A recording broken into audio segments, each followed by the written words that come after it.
So have you seen those ski jumpers? They are absolutely amazing. But really the question is, are they flying or are they falling with style? So the athletes get into position, they literally slide off the start gate, and then immediately they get into a crouch. Now the crouch position is really important because it's going to help them gain more speed as they go down the incline. So let's talk about how that speed is gained. Well, first, because of the height that the athletes are above the ground, they're going to have potential energy. That potential energy is going to be converted to kinetic energy as they slide down that hill. So we're going to find that the initial potential energy plus the non-conservative work is going to be equal to the final kinetic energy. And the final kinetic energy is equal to 1/2 mv squared.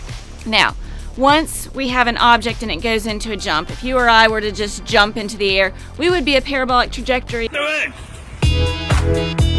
We would not at all look like we were flying. However, these athletes are amazing, and you can see them soaring through the air.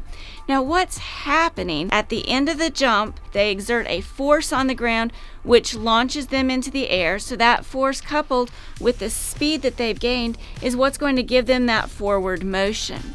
As our athletes travel forward, though, there are 3 different forces that they are having to contend with, which is why they are going to contort their body into that flat pancake shape that you see.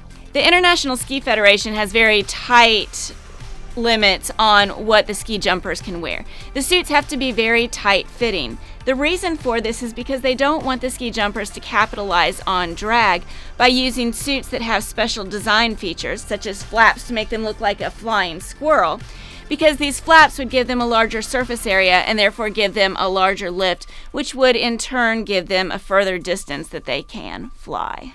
So we're going to find that the skier is simultaneously trying to minimize the drag force while maximizing the lift force. So all of these concepts coming together allow our skier to literally look like they're flying. You'll also notice something fun is that they never appear to be more than 10 to 15 feet off the ground.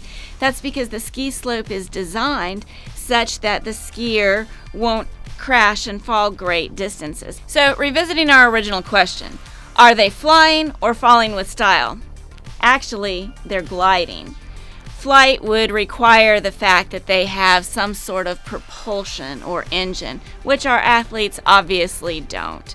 So our athletes are actually looking like a glider, having that lift hold them up, the drag slows them down, the weight force is pulling them down, but through careful balance and lots of practice and strength, our athletes excel at gliding, and hopefully they'll glide to the gold.